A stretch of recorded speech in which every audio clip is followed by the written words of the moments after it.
Are you looking for a way to help your brick-and-mortar business drive more traffic and increase your sales? Look no further than the Receipt Paper Podcast.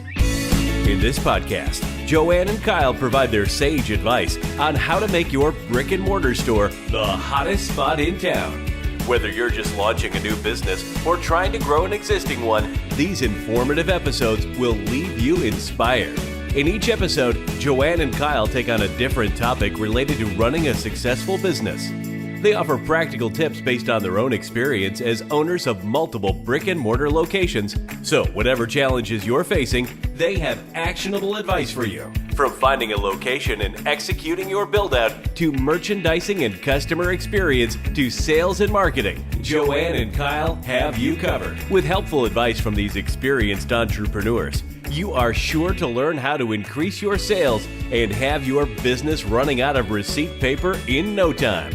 Let's dive right in.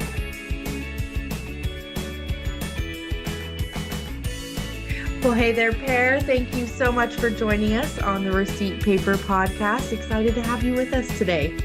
Oh, thank you very much, Joanne. I'm excited to be on the show.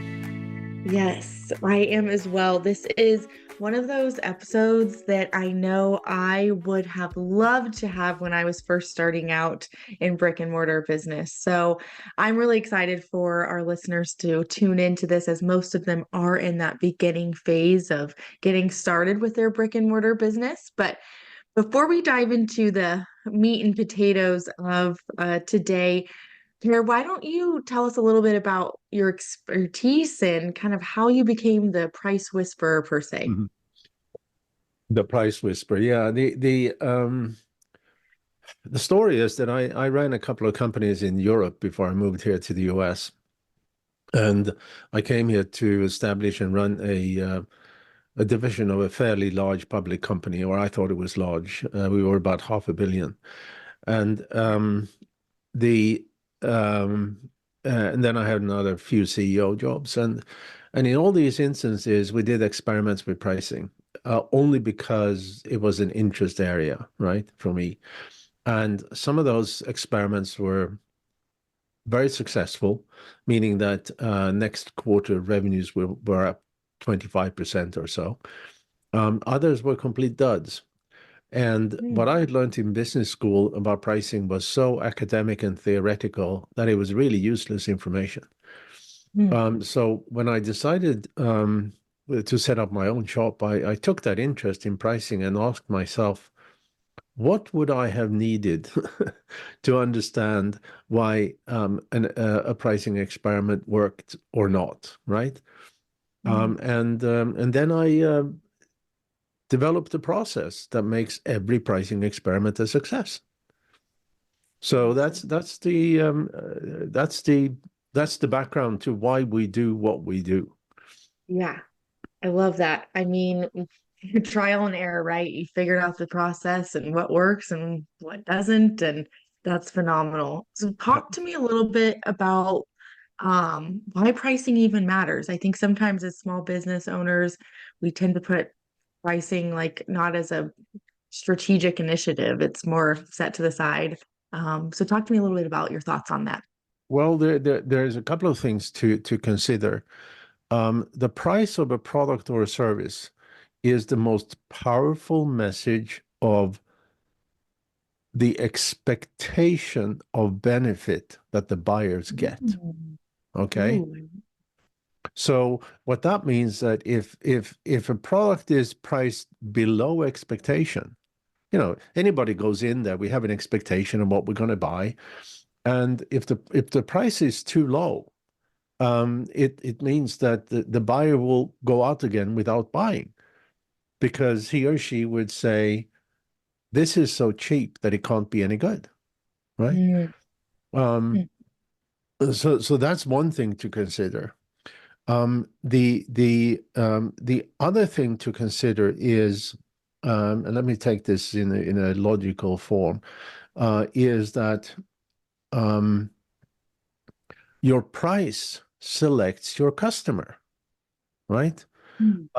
If you set up a some kind of brick and mortar business and you decide that you're going to be very low in price, you are going to get a different kind of customers than if you decide you're going to be high in price, right? Yeah. And the those that are low, those that are those customers that are price sensitive are often those are often those customers who will require more support than those that are willing to pay higher prices. Now, Hmm. um, but price doesn't live in a vacuum, right?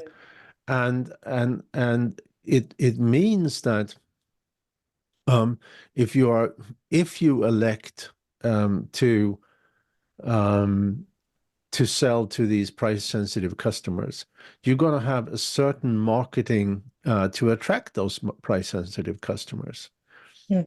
more than just price, the low price.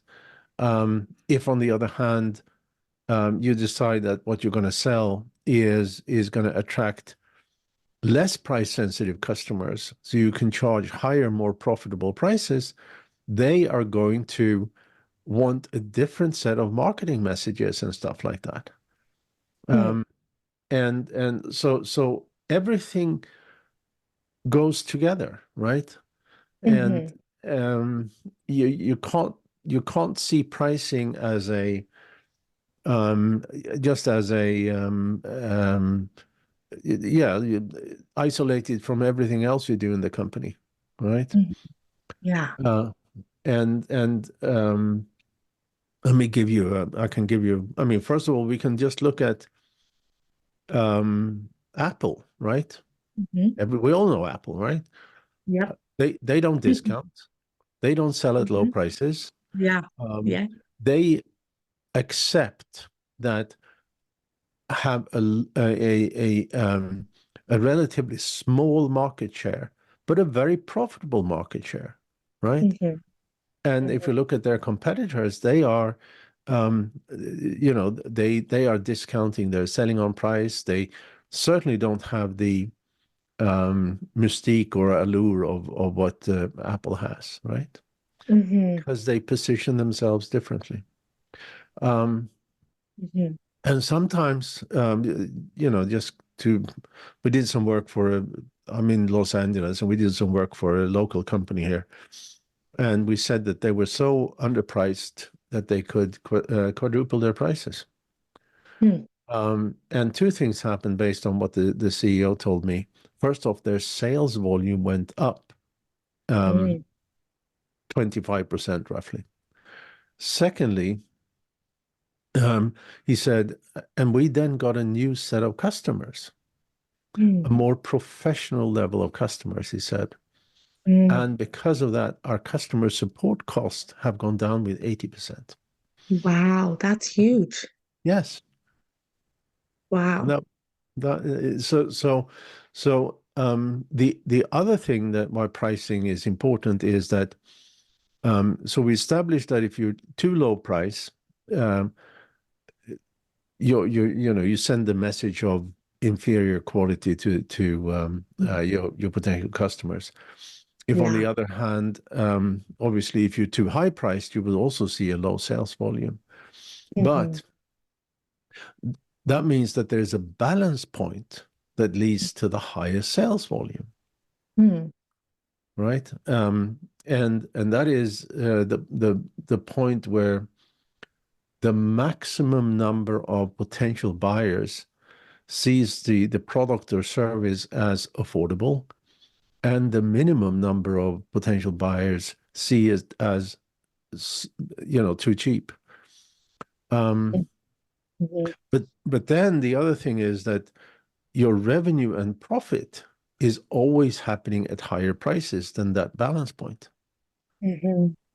Hmm. So as a business owner, you can always trade off sales volume at relatively low margin versus lower sales volume and higher margins and higher profits.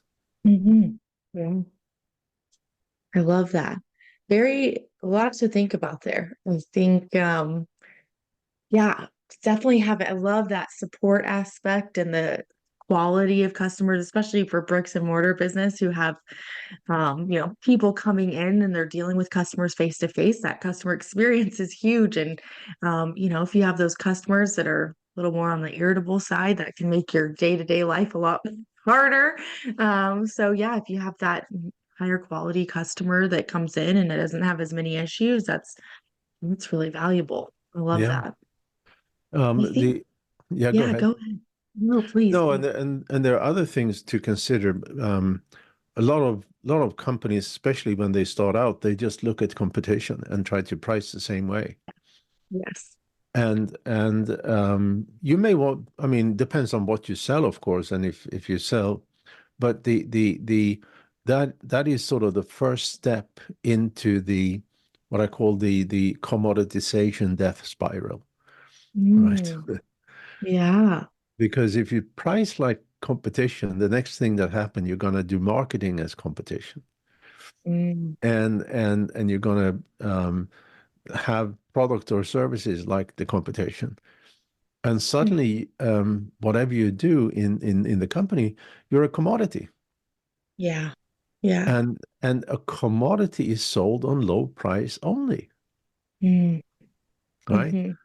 And that means that you're you painted yourself into the commodity corner, right? Yeah. And that means that you can't raise your prices because what you do is perceived as a commodity. Hmm. And it means that you have lesser and lesser monies to spend on market development and marketing and Hmm. sales. And so you get even less resources and so forth. And eventually you're a struggling company. Right. Yeah. I think that is, that was going to be my next question because that is the biggest thing I hear with brick and mortar business owners is I found my competitor, they're across the street and they're selling a similar product or service for X amount. And Yeah. they're always wondering, do I price it higher? Do I go lower? And they're only thinking about that one, competitor to compare themselves to. So what would you say to somebody looking at that scenario? Well, it's about differentiation. If you market like your competitor, if you have the same product or service as the competitor, if you present yourself as the competitor, I mean, you're a commodity and you have to have prices as your competitor, right? Mhm. Yeah. But if you can find ways of differentiate your business in one way or another, Mm. suddenly you get a level of pricing power, and you Mhm. can charge a little higher than competition. Yeah. I'm not saying you can charge double the price. I'm saying it can Yeah. be a little higher, Yeah. um, and it will lead to a little higher revenue and a little higher, or often actually quite dramatically much higher um, profit margins, which Mhm. of course are profits you put back into your company, Yeah. right? Yeah. And that means that sort of 3 year or 5 years into this business, your competitor is there with the same store that was there from the beginning, and you have five. Yeah. Yeah. It's a You know, big difference. Yeah. yeah. So it's and it a lot of people need to have that guts to to be able to do something that competition doesn't do, Yeah. right? Mhm. Now, so how do you do this, right? Here's what I suggest. We've established that prices can be too low, and Mhm. that prices obviously can be too high. So here's what I suggest you do if you're a new business, um, is go go and talk to at least 25 potential customers, right? Mm. Yeah. More is always better, but we can 25 is a good starting point. Um, now, these cannot be prospects. It cannot be customers, actual customers. Okay. And it can certainly not be friends and family, right? Hmm. Yeah. And you find these. I mean, if you're um, if you sell consumer goods of some kind or consumer services, um, you can go to Starbucks, right? Hmm. And say, can I ask you a couple of questions? People sitting down Yeah. with their coffee, right? Yeah. And and and then you describe your product or your service, or if you have many different products, many different services, pick a tentpole service, right? Hmm. Or a tentpole product. Hmm.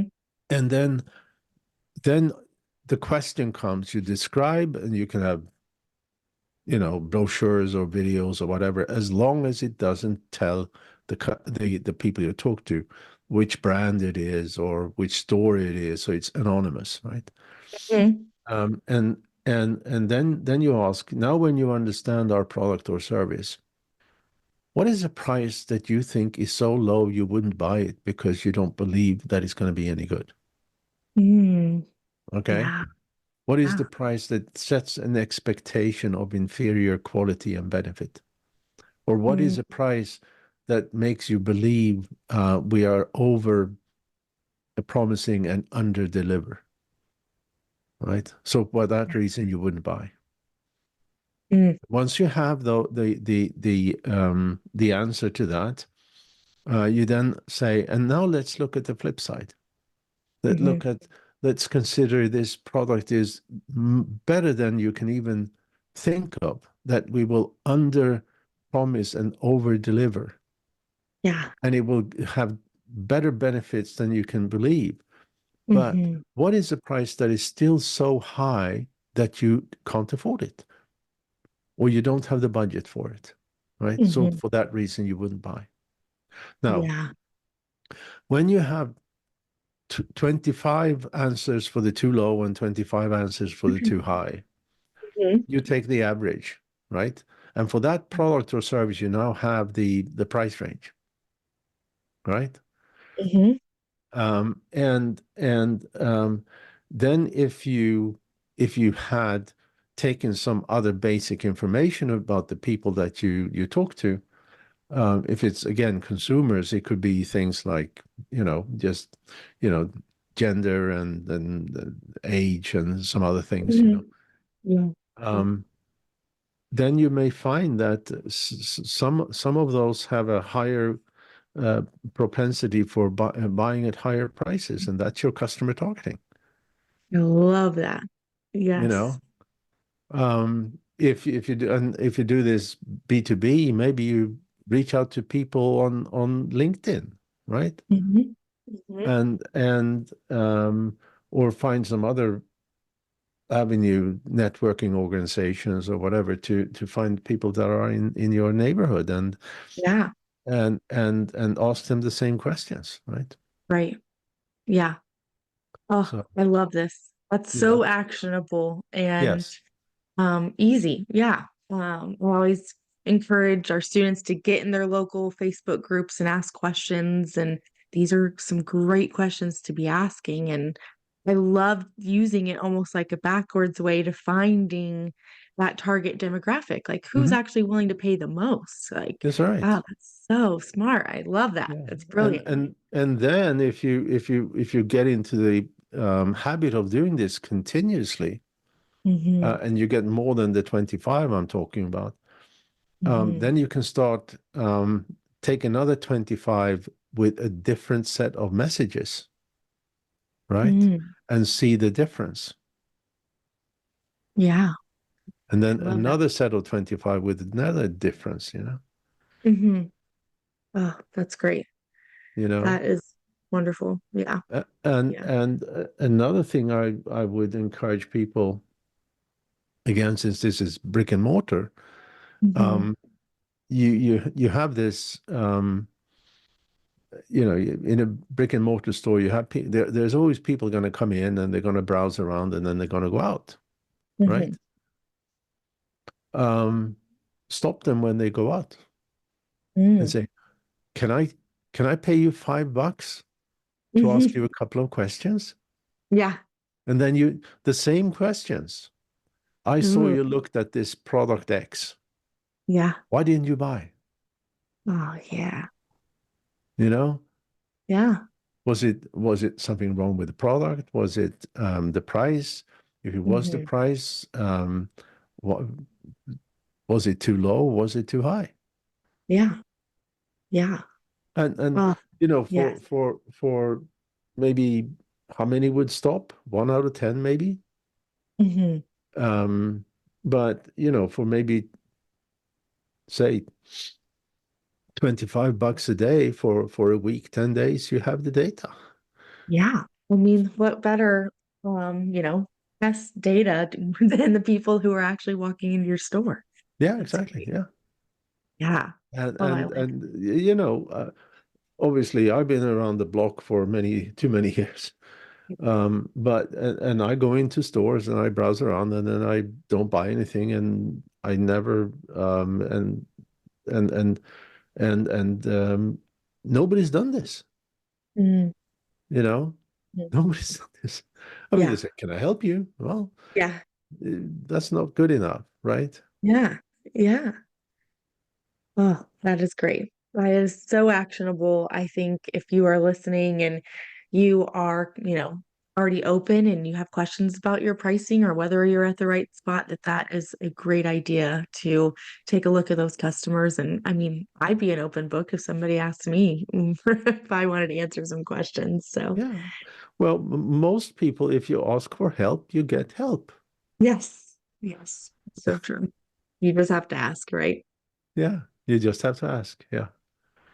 How often should businesses really be assessing their pricing? Let's say, you did this exercise, you set your pricing, based on the data using this process. When should you look at it again?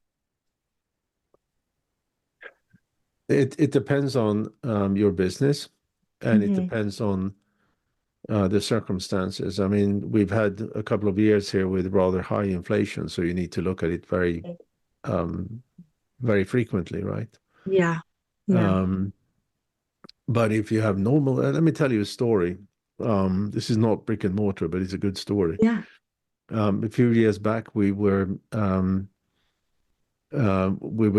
discussing to do a pricing project where we would do pricing. We do it a little differently, but than I just mentioned. But um, this is a company who sells these mechanical micrometers.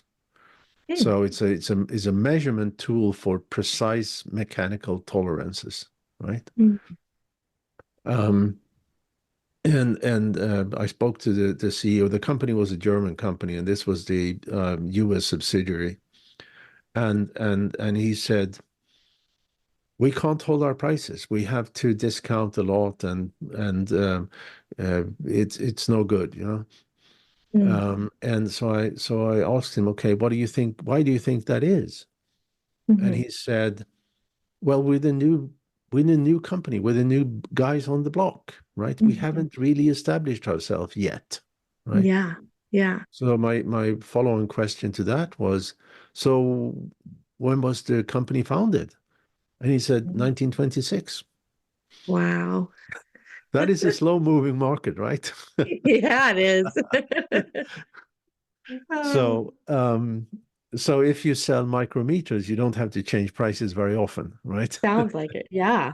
That may But be if my you next if you venture sell there. high-tech stuff, you probably need to do it very frequently. Yeah.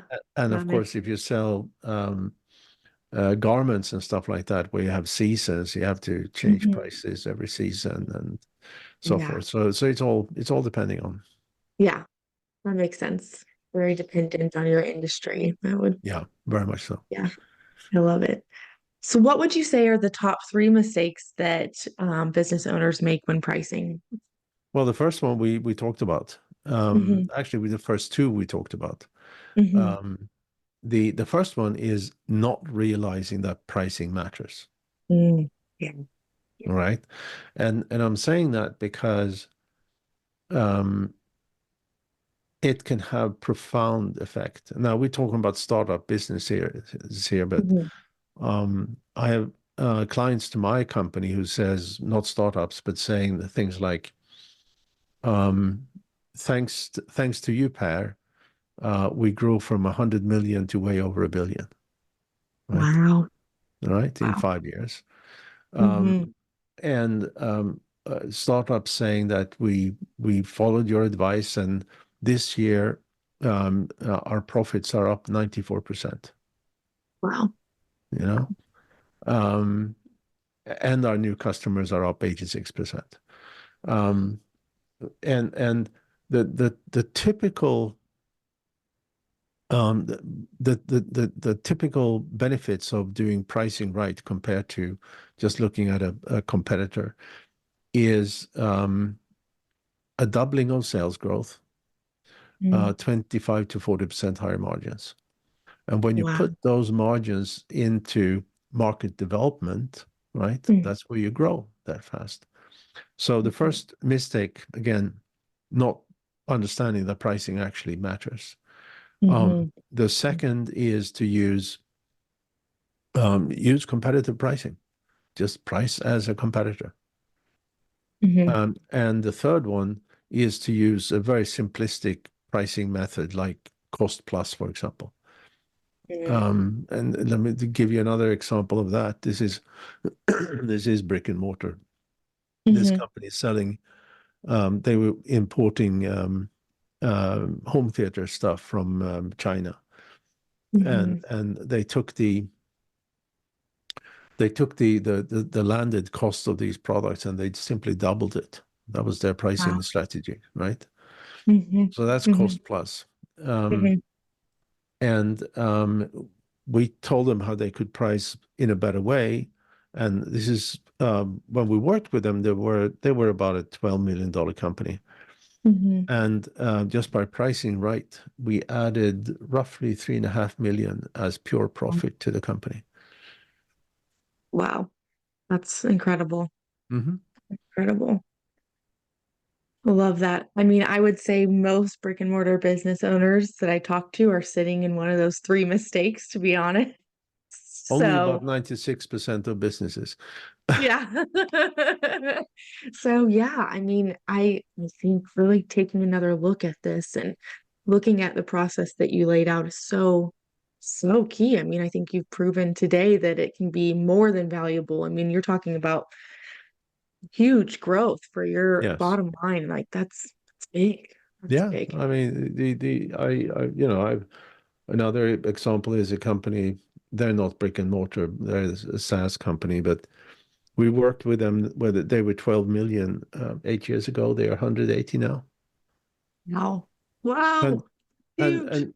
and and it's again, it's that you price for profit, you get so much more resource to put back into your company, not into your bank account, Hmm. put back into the company for market development.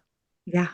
Like Yeah. like I just said, Mm. you start a brick and mortar store, you price like your competitor, and 5 years hence you're still doing the same thing.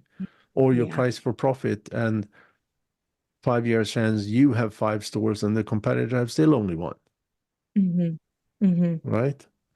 Yeah. Oh, that's huge. I love that. Oh, Tara, this has been more than valuable for myself, and I know our audience is going to love this. I'll let you kind of wrap this up with, what is one single most effective advice that you would give the audience out there? Um, well, it's